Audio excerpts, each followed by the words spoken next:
தேவ பிள்ளைகளே, சந்தோஷமா இருக்கிறீங்களா? எப்படி இருக்கிறீங்க? கர்த்தர் உங்களோட இருக்கிறார். உங்களுக்காக யாவையும் செய்ய வல்லவர், நல்லவர், போதுமானவர், இரக்கமுள்ளவர், நீடிய பொறுமை உள்ளவர். அதே போல நீங்களும் இவ்வளோ காரியத்தில் இவ்வளோ சகிச்சு கொண்டீங்க. எல்லா காரியத்தையும் ஆண்டவர் பார்த்துக்கொள்வார். இந்த சூழ்நிலை என்ன இது எல்லாம் எனக்கு இப்படி எதிர்மறையாக இருக்குன்னு நினைக்கலாம். நினைக்காதீங்க. கர்த்தர் நிச்சயமா நம்புகிறதுக்கு எதுவுமே இல்லை. நம்பிக்கையோடு விசுவாசித்தான் ஆபிரகாம், அது அவனுக்கு நீதியாக எண்ணப்பட்டது. அதே போல கர்த்தர் காரியங்கள் யாவையும் வாய்க்க பண்ணுவார். இன்றைக்கு நம் செய்தியின் தலைப்பு 4 ஆயுதங்கள்.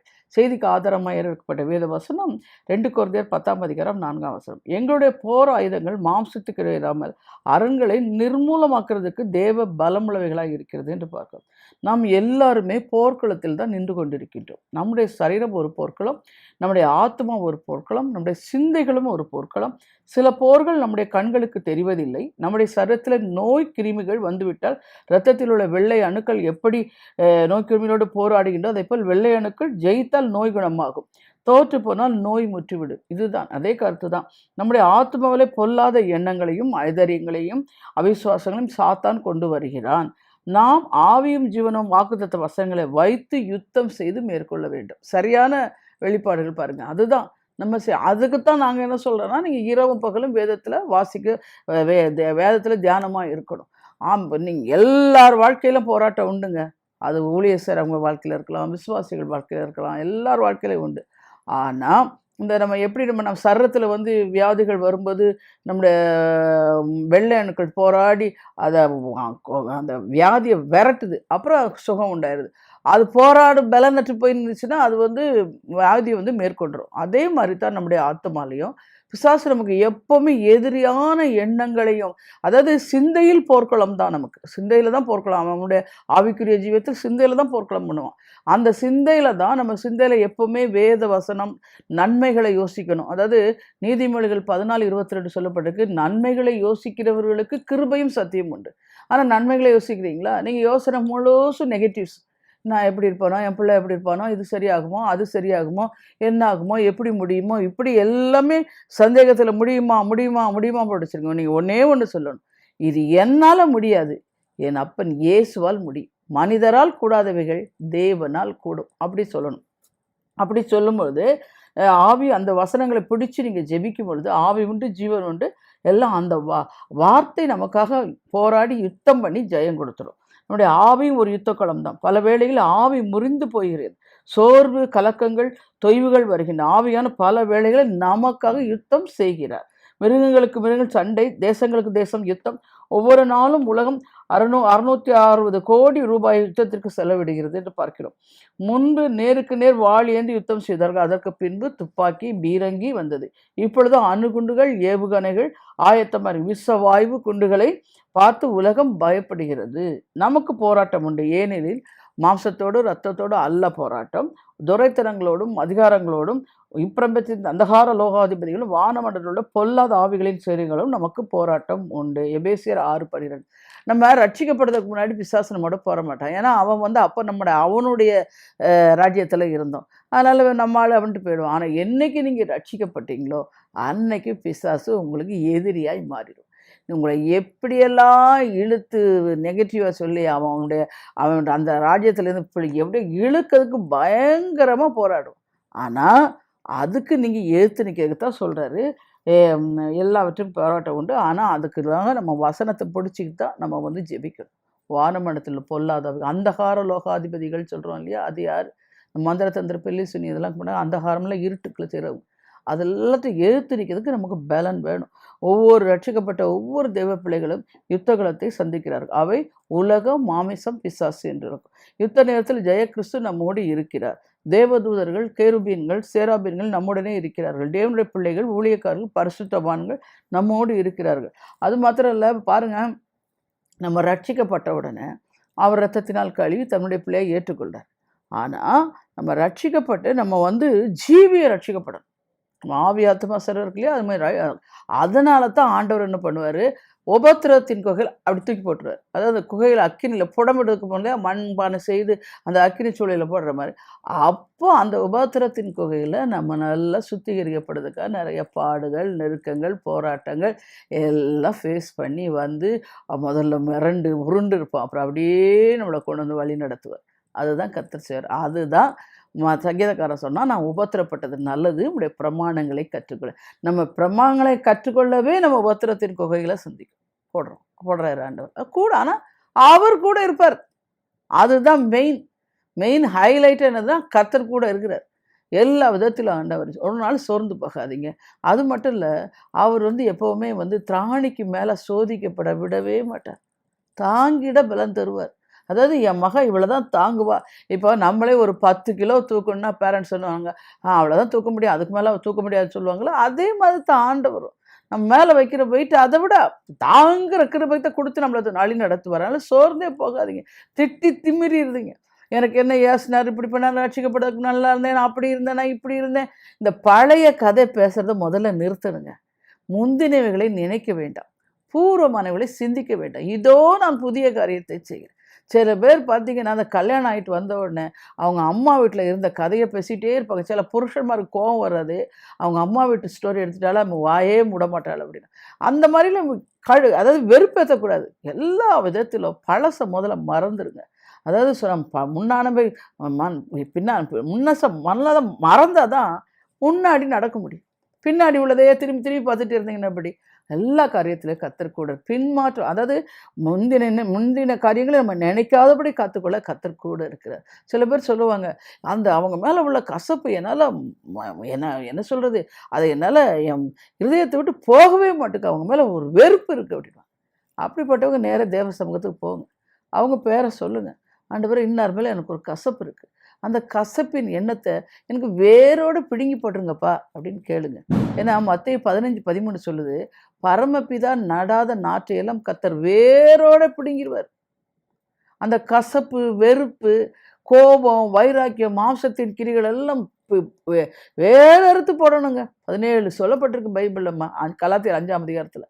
அதெல்லாம் வேரோட பிடுங்கி போடணும். ஏன்னா நம்ம களைகள் நெருக்கிடுச்சுன்னா நம்ம கனி கொடுக்க முடியாது, பயிர் வளராது.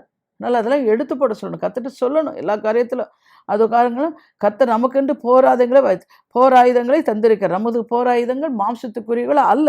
வல்லவனுக்கு புல்லும் ஆயுதம், சிம்சோனுக்கு பச்சை கழுதை தாடை எலும்பு ஆயுதம், தாவீதுக்கு கவனும் கல்லும் ஆயுதம், கிதியோனுக்கு பானையும் தீவட்டியும் எக்காலமும் ஆயுதங்களுமா இருந்தன. அவைகள் மாம்சத்துக்குரியவர்கள் அல்ல. நம்முடைய யுத்தம் ஆவிக்குரிய யுத்தம். எய்தவனாகிய சாத்தான் இருக்கும்போது அம்பாகிய மனுஷன் நாம் தெரிந்து கொள்ள போவது இல்லை. அதே மாதிரி பாருங்க, நிறைய பேர் மனுஷனுக்கு மனுஷன் போராடிட்டு இருக்கீங்க. இல்லை, மாம்சத்தோட ரத்தத்தோட அல்ல போராட்டம்ட்டாரு.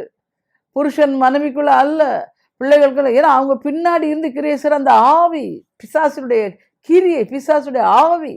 அந்த ஆவி விசேஷமா பார்த்தீங்கன்னா வலுசற்பத்தி, அந்த குடும்பத்தை உடைக்கிற ஆவியை வலுசற்பத்தின் ஆவி தான். பிரிவினையின் ஆவி, ஏசபேலின் ஆவி, எல்லாம் இயேசு கிறிஸ்து நாமத்தில் கடிந்து கொள்ளணும். அப்போ அவங்க விட்டு விலகி போயிடும். ஆவிக்குரியத்தை என் கைகளை போருக்கும் என் விரல்களை யுத்தத்திற்கு படிப்பிக்கிற என் கண்மலையை கர்த்தருக்கு ஸ்தோத்திரம் என்று சங்கீதம் 144:1 சொல்றாரு. முதலாவது நான் பார்க்கும்போது இயேசுவின் நாமம். அதற்கு தாவீது பெலிஸ்தீனை நோக்கி, நீ பட்டயத்தோடு ஈட்டியோடும் கேடகத்தோடு என்னிடத்தில் வருகிறார், நானோ நீ நிந்தித்த இஸ்ரவேலுடைய இராணுவங்களின் தேவனாகிய சேனைகளுடைய கர்த்தரின் நாமத்தில் உன்னிடத்தில் வருகிறேன். 1 சாமுவேல் 17ஆம் அதிகாரம் 45. இந்த மாதிரி எதிரியான பிசாசை பார்த்து நீங்கள் பேச முடியுமா? பேசணும். அப்போ தான் அவனுடைய வல்லமை, இயேசுடைய நாமத்தில் இவ்வளோ வல்லமை இருக்குது. ஒன்றுமே வேண்டாம், நீங்கள் அந்த பிசாசு பிடிச்சவங்கள்ட்ட போய் பைபிளை கொடுத்து பாருங்கள். அது என்ன சொல்லும் தெரியுமா? வாங்காது. ஐயோ அது நெருப்பு, அது தொட்டால் சுடும் அப்படிங்கும். அதுக்கு பிசாசு பிடிச்சவங்களுக்கு தெரியுது, ஆனால் உங்களுக்கு தெரியலையே. ஆண்டவர் கூட இருக்கிறாரு, அவர் நாமம் அவ்வளோ வல்லமை உள்ள நாமம். ஏசு அப்படின்னு சொன்னால் பிசாசு நடுங்குவான். அதை புரிந்து கொள்ளுங்கள் எல்லாவற்றையும். தாவீது தற்பாதுகாப்பு ஆயுதமாகவும் எதிரிகளை வீழ்த்தாயுதம் கர்த்தருடைய நாமத்தையே பயன்படுத்தினார். கர்த்தருடைய நாமத்தோடு அவருடைய பிரசன்னமும் பலமும் வல்லமையும் இணைந்திருக்கிறது. ஆமாம், கர்த்தரை நான் எக்காலத்திலும் எப்பொழுதும் எனக்கு வைத்திருக்க நான் அசைக்கப்படுவதில்லை. நாங்களாம் ஊழியம் எதில் செய்கிறோம்? அவருடைய நாமத்தில் தான் செய்கிறோம். இயேசுவின் நாமத்தில் அப்பாலே போ சாத்தானே அப்படின்னா போகணும்.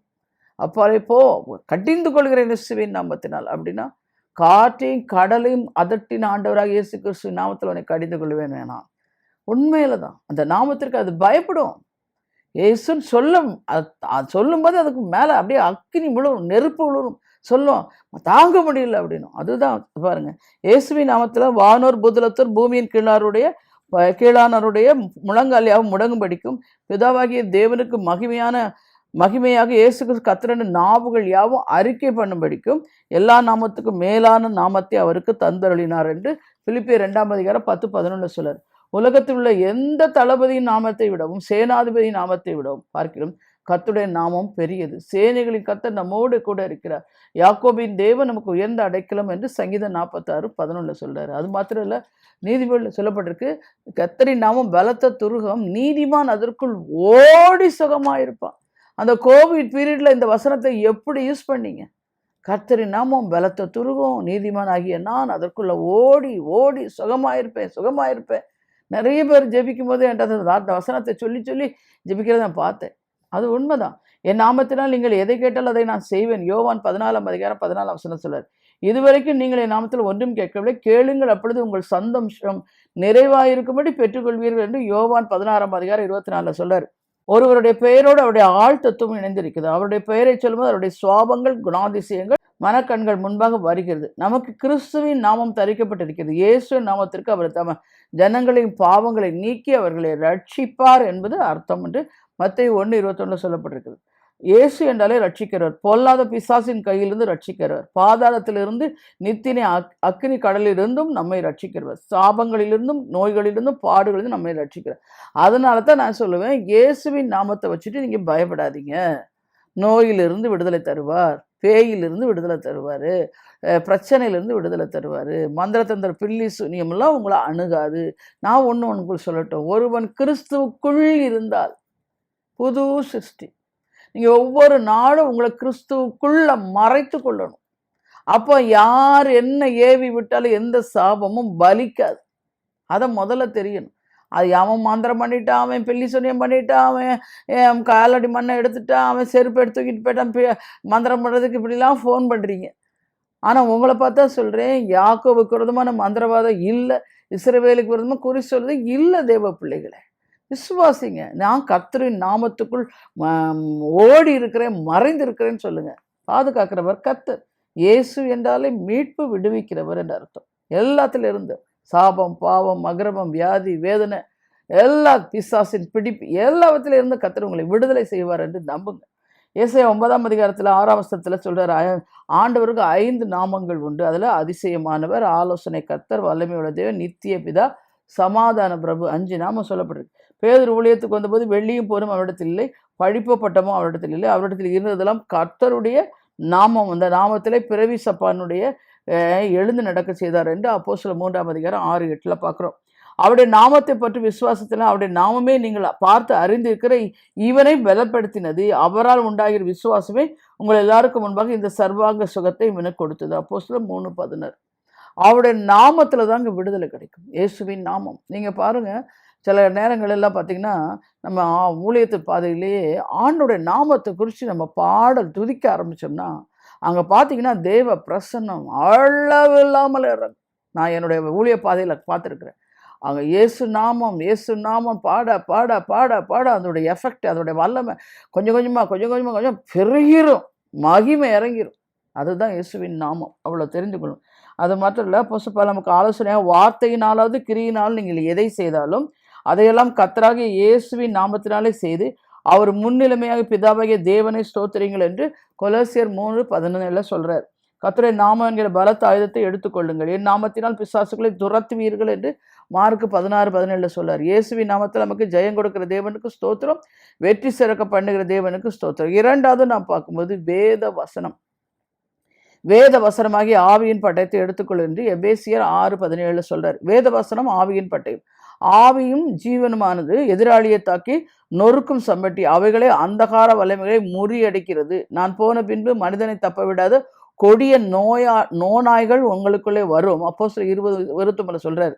அப்போ சொல்லிவிட்டு சபையாரை தேவனுக்கும் அவருடைய கிருபையுள்ள வசனத்துக்கும் ஒப்பு கொடுத்தார் என்று அப்போஸ்தலர் 20:32. கிருபையுள்ள வசனமே ஆவியின் பட்டயம். ஒவ்வொரு நாளும் நீங்களும் உங்கள் குடும்பத்தையும் அதுவே எப்போவுமே சொல்லுங்கள், ஆண்டோடைய கிருபைக்குள்ளே அவருடைய நாமத்துக்குள்ளே உங்களை மறைத்து காத்து. இப்போ நம்ம இயேசுவின் ரத்த கோட்டைக்குள்ளே நம்ம பாடுறோம் இல்லையா? ஆமாம், ஒவ்வொரு நாளும் 96 சங்கீதம், 121 சங்கீதம், எல்லாம் பாதுகாப்பு, அது எல்லாவற்றிலையும் கர்த்தர் கூட இருக்கிறார். அதாவது ஆண்டவரை கனப்படுத்த கனப்படுத்த கனப்படுத்தங்க பிசாசு தள்ளப்பட்டு. இங்கே ஆண்டவரை தான் குறை சொல்கிறீங்க. ஆண்டவர் எனக்கு ஒன்றும் செய்யலை, நான் ஜெபம் பண்ணி பார்த்துட்டேன், நான் வாசிங் எடுத்து பார்த்துட்டேன், நான் காணிக்கை கொடுத்துட்டு பார்த்தேன், நான் கதறி பார்த்துட்டேன், நான் கெஞ்சி பார்த்துட்டேன், இப்படியெல்லாம் பேசுகிறீங்க. ஆனால் அவருடைய நாமத்தில் வல்லமை உண்டுங்கிறது விசுவாசி. எல்லாரும் பாருங்க, பிறவி கூடனுடைய கண்களை திறந்தார் இயேசுவின் நாமம். பிறவி சப்பானியை நடக்க செய்தார் இயேசுவின் நாமம். எனக்கு மலட்டு கற்பத்தை திறந்து எனக்கு பிள்ளைகள் கற்பத்தின் கனியை கொடுத்தார் இயேசுவின் நாமம். மரண படுக்கையில் கூட இருந்து என்னை வழி நடத்தினார் இயேசுவின் நாமம். இன்றைக்கு ஊழியம் செய்து கொண்டிருக்கிறேன் இயேசுவின் நாமம். இன்றைக்கு உயிர் வாழ்கிறேன் அவருடைய நாமம். அப்படி நீங்கள் விசுவாசிக்கணும். எல்லாம் நீங்கள் பிரச்சனையை மட்டும் பெருசாக கையில் பிடிச்சிட்டு கதறீங்க. ஆண்டவர் செய்த நன்மைகளை நினச்சி நினச்சி நினச்சி பாருங்கள். எத்தனை பிள்ளைகள் படிக்காமல் இருக்காங்க, எத்தனை பிள்ளைகள் வேலை கிடைக்காம, எத்தனை பிள்ளைகள் திருமணம் நடக்கிற, எத்தனை பிள்ளைகளுக்கு கற்பத்தின் கிடைக்கிற, எல்லாத்தையும் கொடுத்து உங்களை ஆசீர்வதிச்சுட்டு வச்சுருக்கிறாரு. நன்றி சொல்கிறீங்களா? நன்றி சொல்லணும். நீங்கள் ஸ்தோத்தரிக்க நான் அடிக்கடி சொல்லியிருக்கேன். ரோமர் 1:21 சொல்லப்பட்டிருக்கு, அவர்கள் ஸ்தோத்தரியாமல் இருந்ததுனால அவங்களுக்கு இருதயம் இருள் அடைஞ்சது. நீங்கள் ஆத்திரப்பட உங்கள் இருதயத்தில் பிசாசு அசைவாடிட்டு இருப்பான். ஆனால் நீங்கள் ஸ்தோத்தரிக்க பரிசுத்த ஆவியானவர் அசைவாடுவார். அங்கே சமாதானம் உண்டு, அங்கே ஜீவன் உண்டு, வல்லமை உண்டு. தெரிந்து கொள்ளுங்கள். அது மாத்திரமல்ல, ஜீவ வசனத்தை பிடித்து கொண்டு உலகத்திலே சுடர்களைப் போல பிரகாசியுங்கள். பிலிப்பியர் 4:2 சொல்றார், இருளின் அதிகாரத்தின் மேல் வெற்றி பெற சுடரொளியை போன்ற நமக்கு வசனம் நமக்கு தேவையாயிருக்கிறது. நோய் தாக்குகிறதா யுத்தத்தின் ஆயுதமாக ஏசாயா 53:5 எடுத்துக்கொள்ளுங்கள். யாத்திரா 15:26 எடுத்துக்கொள்ளுங்கள். 1 பேதுரு 2:24 எடுத்துக்கொள்ளுங்கள். பித்தம் செய்யுங்கள், தெய்வீக சுகமும் ஆரோக்கியம் பெறுவீர்கள். இன்றைக்கெல்லாம் நிறைய பேர் இந்த ஃபோன் கால் முடிஞ்சவொன்னே எனக்கு ஜெபிக்கும்போது நான் உங்களுக்கு வசனத்தை கொடுத்தான்னு சொல்லுவேன். ஏம்மா, இதுதான் உங்களுக்கு ஔஷதம். நீங்கள் வார்த்தையை பிடிச்சு கொள்ளுங்க. இந்த பலகீனம்லாம் கடிந்து கொள்ளப்படும், சுகம் உண்டாகும். பிரச்சனைக்கு இந்த வசனத்தை பிடிச்சு கொள்ளுங்க, இதுதான் உங்களுக்கு ஆசீர்வாதத்தோட திறவுகோல். அப்படி கொடுத்து இந்த வார்த்தையை வாய்த்து விசுவாச ஸ்தோத்திரிங்க, அற்புதம் நடக்கும்னு சொல்லுவேன். அது உண்மை. பயமும் கலக்கமும் சோர்வும் ஊராடுகிறதா? நீதிமான் சிங்கத்தை போல் தைரியமாக இருப்பான். நீதிமொழி 28:1 சொல்கிறார், தேவன் நமக்கு பயமுள்ள ஆவியை கொடாமல் பலமும் அன்பும் தெளிந்த புத்தி கொடுத்திருக்கிறார் என்று 2 தீமோத்தேயு 1:7. இருளின் ஆதிக்கங்களா கர்த்தருடைய பிரசன்னத்தை உணருங்கள். இயேசு கிறிஸ்து என்னை விட்டு விலகுவதும் இல்லை, என்னை கைவிடுவதும் இல்லை, அறிக்கை செய்யுங்கள். எபிரேயர் 13:5-6. நீங்கள் எப்போவுமே சொல்லணும், மனுஷருக்கு பயம் கண்ணியை வருவிக்கிங்க. கர்த்தர் எனக்கு சகாயர், நான் பயப்படேன், மனுஷன் எனக்கு என்ன செய்வான் சொல்லுங்க. அதை நீங்கள் வாய் விட்டு சொல்லக்கூடாது, இருதயத்தில் சொல்லணும், சிந்தையில் சொல்லணும், நினைவில் சொல்லணும். ஏன்னா இன்னைக்கு எங்கே சுற்றினாலும் மனுஷனுடைய பயத்தினால தான் பீடிக்கப்பட்டிருக்கிறீங்க. அதனால தான் உங்களால் விசுவாசிக்க முடியல. நான் எப்பவுமே சொல்லியிருக்கேன், பயப்படாத விசுவாசம் உள்ளவனா இரு. எவரு மக செத்து போயிட்டாரும் சொல்றாங்க, நீ போதகரை டிஸ்டர்ப் பண்ணாதப்பா, அவர் செத்து போயிட்டா. ஆனாலும் அவர் ஆண்டோடைய வாயிலிருந்து வர வார்த்தையை பார்க்குறாரு, பயப்படாத விசுவாசமா இரு அப்படின்றாரு. உங்களை பார்த்து சொல்றாரு, பயப்படாத விசுவாசமா இரு. வசனத்தை கத்தை கொடுத்துருக்கிறாருல, வார்த்தையை கொடுத்துட்டார்ல. நான் வேறு என்கிட்ட ஜெபிக்கிறதுக்கு வருவாங்க சில பேர், இப்படி இருக்கு சிஸ்டர், அப்படி இருக்கலாம் சொல்லுவாங்க. எல்லாம் கேட்டு நான் சொல்லுவேன், உங்களுக்கு வார்த்தை கொடுத்துருக்காரா அப்படின்னு. ஆமாம், அதை பிடிச்சிங்க, வார்த்தையில் நில்லுங்க. நீங்கள் எனிலும் என் வார்த்தை உங்களுக்கு நிலைத்திருந்தால் நீங்கள் கேட்டுக்கொள்வது எதுவோ அது உங்களுக்கு செய்யப்படும். யோவான் 15:7. நீங்க தைரியமா சொல்லுங்க, வார்த்தை ஜீவன் உண்டு, வல்லமை விடுங்க. நமக்கு கர்த்தர் எழுதி கொடுத்த உயில். பயப்படாம இருங்க, வார்த்தையை பிடிச்சிட்டு விசுவாசிங்க எல்லாத்திலும். இந்த பாட்டில் உங்கள் உள்ளத்தில் கசப்பு வைராக்கியமும் எரிச்சலும் கோபம் குடிகொள்கிறதா? ரோமர் 5:5 சொல்லுங்க, பரிசுத்த ஆவியினால் தேவனுடைய அன்பு உங்களுடைய இடத்தில் ஊற்றப்பட்டிருக்கிறது. சாபங்களா? கலத்தியர் 3:13 சொல்லுங்க. உபாகம் 23:5 சொல்லுங்க.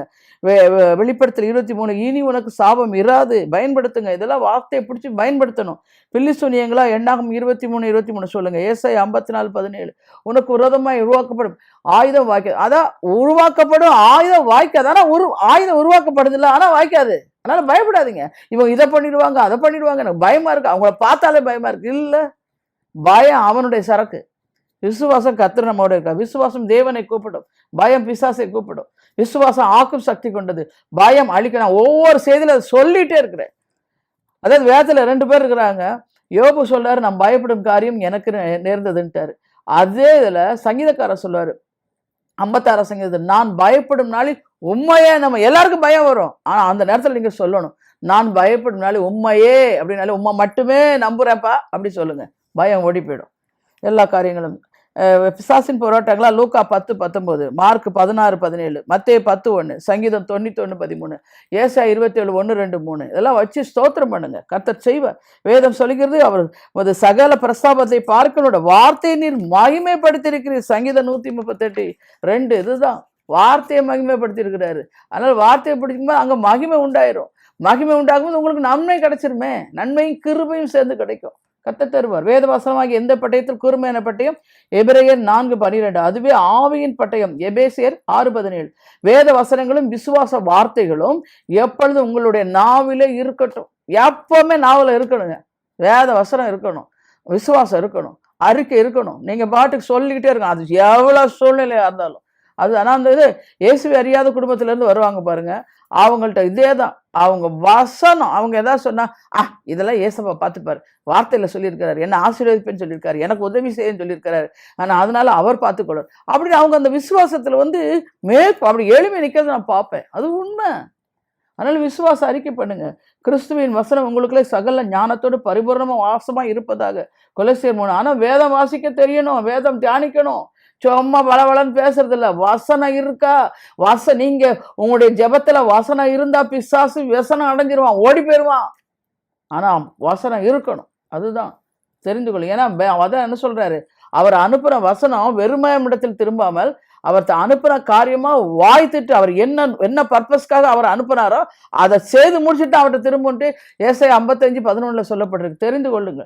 எல்லா காரியத்திலும் கர்த்தர் கூட இருக்கு. வேத வசனங்களை மனப்பாடம் செய்து பயன்படுத்துங்கள். விசுவாச அறிக்கை செய்யுங்கள். சத்துருவின் போராட்ட நேரங்களையும் வியாதி வேளையிலும் யுத்த ஆயுதங்களை பயன்படுத்துங்க. அவருடைய வார்த்தை எனும் எலும்புகளை அடைபட்டு எரிகிற அக்கினியை போல் என் இருதயத்தில் இருந்தது என்று எரேமியா 20:9. அதாவது நீங்க வசனத்தை எடுத்து எடுத்து எடுத்து இருதயத்துக்குள்ள நீங்க அடுக்கி வச்சுட்டீங்கன்னா சமயத்துக்கேற்ற வார்த்தையை நமக்குள்ள வாசம் செய்கிற ஆவியானவர் எடுத்து கொண்டாந்து உங்கள்கிட்ட கொடுப்பார்.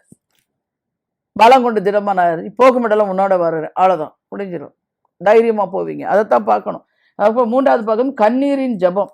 தன் பலத்தினாலே தேவனோட போராடி அவன் தூதனோட போராடி மேற்கொண்டான், அழுது தேவனை நோக்கி கெஞ்சினான் என்று ஓசியா 12:3 யாக்கோபு குறித்து சொல்லப்பட்டது.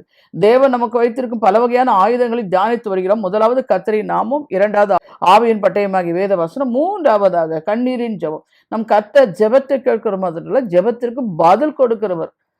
கண்ணீர் தேவனுடைய உள்ளத்தை ஒரு தேவதூதர் கீழே கொண்டு வருகிறது. யாக்கோபு தன்னுடைய சகோதரருக்கு பயந்து மிகவும் வியாகுலப்பட்டு யாப்போக்கு என்ற ஆற்றின் கரையிலே கண்ணீரோடு ஊக்கமாய் ஜெபித்தார். அந்த ஜபம் சகோதரனை சமாதானத்தோட சந்திக்க உதவி செய்தது. தெரிந்து கொள்ளும். மனம் நொறுங்குண்ட இருதயம்ல கர்த்தர் சமீபமா இருக்கிறார். வேணாதானமோ நீங்க ஜெபிக்கும் போது நீங்க அந்த மனசுல அப்படியே நொறுக்கப்பட்டு நீங்க ஜெபிச்சு பாருங்க, உடனே பதில் வரும். கர்த்தர் உடனே பதில் அனுப்பிடுவார். நான் பார்த்துருக்கேன் நிறைய நாட்கள்ல. எல்லா சூழ்நிலையில இருந்து என் பிள்ளை இவ்வளோ கலக்கமா இருக்கா, என்ன குழப்பமா இருக்கா, போய் பாருன்னு சொல்லி கர்த்தர் தூதனை அனுப்பிடுவார். உடனே அங்கே விடுதலை வந்துடும். அதைத்தான் நீங்கள் செய்யணும். கண்ணீரோடு அதை என்ன நினச்சிட்டாங்கன்னா எதுக்கடுத்தாலும் கண்ணீர் வடிக்கிறாங்க, அப்படி இல்லை. சில நேரத்தில் நம்ம வந்து மனம் உடைஞ்சு ஜெபிக்கும் போது கர்த்தர் அங்கே இருப்பார். அதை நம்ம வந்து வெளியெல்லாம் சொல்ல முடியாது. சில பேர் சொல்லுவாங்க இந்த பிரச்சனை என்ன யார்ட்டையும் சொல்ல முடியாத அளவு கர்த்தர் வேலி அடைச்சிருப்பாரு. நம்ம ஆண்டவர்கிட்ட மட்டும்தாங்க சொல்லணும்னு ஒரு ஸ்டேஜ் கொண்டு வந்துடுவார். யோபுக்கு யார் இருந்தா? எல்லாம் சொந்தக்காலாம் தூர போயிட்டாங்க. வேதனை வரும்போது எல்லாரும் தூர போயிடுவாங்க. மனைவியே திட்டுறா, இன்னுமா நீ உத்தமமா இருக்கிற, தேவனை தூஷித்து ஜீவனை விடுன்ற. ஆனா அதுக்கப்புறம் ஆண்டவர் அவனை ஆசீர்வாதத்தை ரெட்டிப்பா நன்மையை கொடுக்கும்போது எல்லா சொந்தக்காரங்களும் ஓடி வந்துட்டாங்க. அதே மாதிரி தான் செய்வாங்க. இன்னைக்கு ஒருவேளை நீங்க அந்த பாதையை கடக்கலாம். என் சொந்தக்காரங்களாம் விலகிட்டாங்க, எனக்கு என்னை நேசிச்சவங்களாம் எனக்கு இல்லாமல் போயிட்டாங்க, எல்லாம் ஒரு ஏன்னா இப்போ ஏன் அதை விலக்கி வச்சிருக்காருன்னா இந்த நேரத்தில் இந்த பாடுகள் பட்டு இருக்கு இல்லையா, இந்த நேரத்தில் வேதனையில் இருக்கும்போது அவங்க வந்து மறுபடியும் வந்து குத்தி அந்த யோபுடைய ஃப்ரெண்ட்ஸ் எல்லாம் வந்து பேசினாங்களே, அது மாதிரி உன்னை வந்து தொல்லை பண்ணிடக்கூடாதுங்கிறதுக்காக தான் கர்த்தர் தான் அவங்கள தூரம் விலக்கி வச்சிருக்கிறாரு. அதனால நன்றி சொல்லி ஏற்ற வேளையில எல்லாரும் வந்து சேர நாட்கள் வரும். ரெட்டிப்பு நம்பிக்கையுடைய சிறையில் அரணுக்கு திரும்புங்கள், ரெட்டிப்பான நன்மையை இன்றைக்கே தருவேன். எந்த இடத்துல வெக்கத்தை அனுபவிச்சியா அதே இடத்துல ரெட்டிப்பான நன்மைகளால் தலை குனிந்த இடத்துல தலை நிமிர்ந்து நடக்க செய்வார் தேவன். அதுதான் ஆண்டவராக இயேசு கிறிஸ்துவின் நாமத்தின் வல்லமை. புரிந்து கொள்ளுங்க, அவருடைய வார்த்தையினுடைய வல்லமை. யாப்போக்குன்னு ஆற்றங்கள் அழுதா அங்க வந்து கர்த்தர் அவனுடைய சமாதானம் பண்ணி அவன் சகோதரன் சந்திக்க வச்சார். அதுதான் உங்களுக்கு பிரச்சனைகளா போராட்டம் அநேகர் உங்களுக்கு விரோதமா எழும்பி வருகிறார்களா, பயப்பட வேண்டாம். மந்திரவாதங்களா பிள்ளை சொல்ல அப்போஸ்தலர் 18:10 சொல்லுது, பயப்படாதே, நான் உன்னோட கூட ஒருவனும் தீங்கு செய்ய உன் மீது கை போடுவதில்லை. இந்த வசனத்தெல்லாம் எடுத்து சுட்டி காட்டிக்கணும். பயப்படுறீங்க, இவங்க எதை பண்ணிடுவாங்க, அவங்க அரசியல்வாதி, அவங்க பணம் செருக்குள்ளவங்க, அதெல்லாம் இல்லை. எல்லாரை விட ஆண்டவராக சேனைகளின் கர்த்தர் உங்க கூட இருக்கிறாருங்க.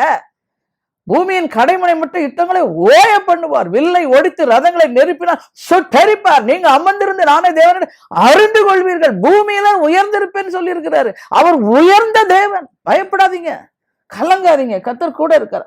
எல்லா விதத்திலும் கர்த்தர் கண்ணீரோடு விதைக்கிறவர்கள் கம்பீரத்தோடு அறுப்பார்கள். அள்ளி தூவும் விதையை சுமக்கிறவன் அழுது கொண்டு போகிறான், ஆனாலும் தான் அறுத்த அரிகளை சுமந்து கட்டி கம்பீரத்தோடு திரும்பி வருவான். சங்கீதம் 126:5. என கர்த்தர் ஊழியத்திற்கு அழைக்கும் போது நான் ஆண்டோர் சமூகத்துல போய் ஊழியத்தின் பேரை கேட்டபோது ஆண்டவர் என்ன சொன்னார் தெரியுமா? ரட்சிப்பின் கம்பீர சத்தம்னார். நீதிமானின் கூடாரங்களில் ரட்சிப்பின் கம்பீர சத்தம் உண்டு என்று 118 சங்கீதத்துல சொல்லப்பட்டிருக்கு 15 வசனத்துல. அதையே கர்த்தர் எனக்கு ஊழியத்தின் பேரா கொடுத்தார். Voice of rejoice and salvation.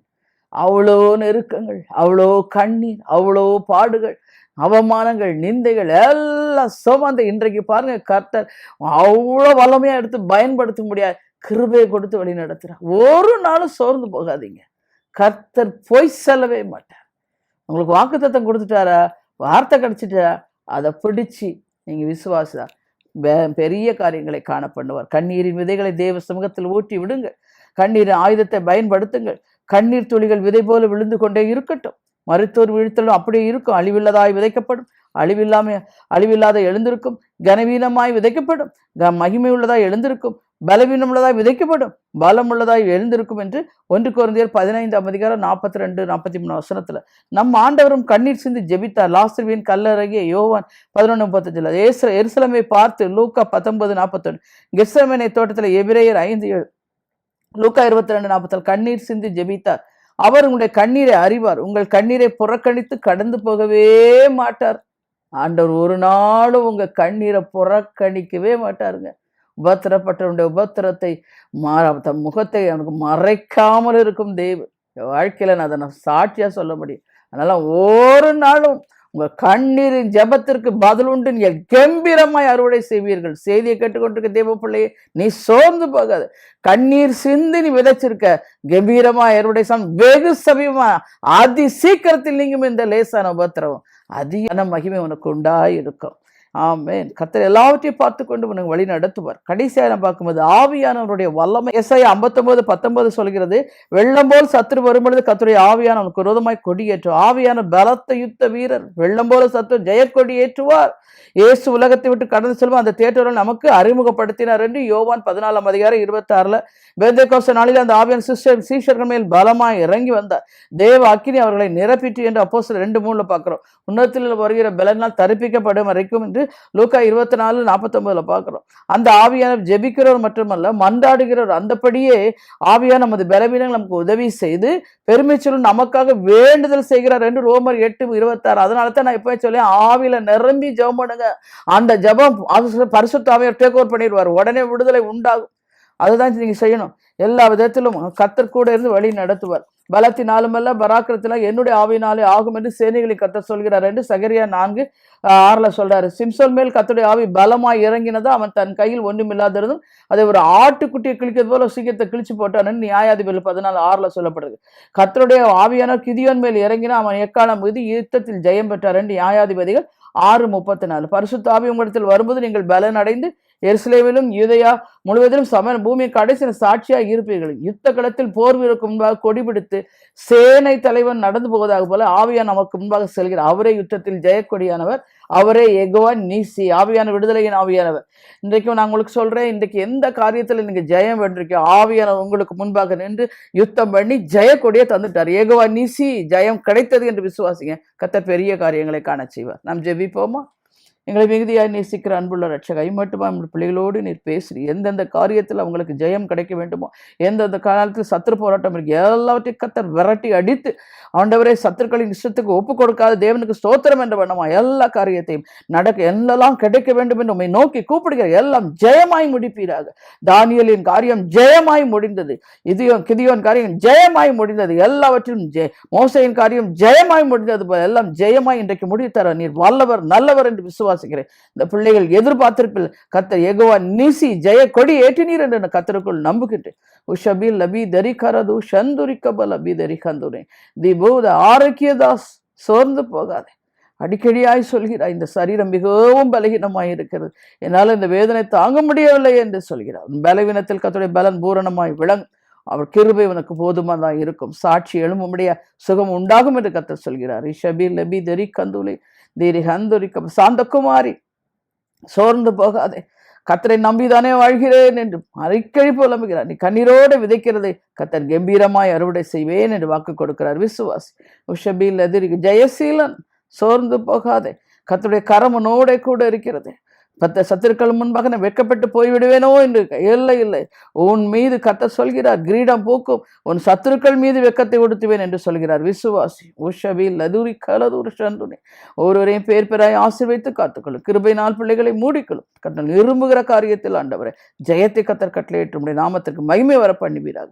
நீர் அப்படி செய்வதற்காய் ஸ்தோத்திரம். இயேசு கிறிஸ்துவின் நாமத்தில் ஜெபிக்கின்ற ஜீவனுள்ள தகப்பனே, ஆமென், ஆமென். தேவ பிள்ளைகளே, இந்த செய்தி உங்களோடு பேசி இருக்கும் என்று கர்த்தருக்குள் நம்பினேன். கர்த்தர் தாமே உங்களை ஆசீர்வதிப்பாராக. ஆமென், ஆமென்.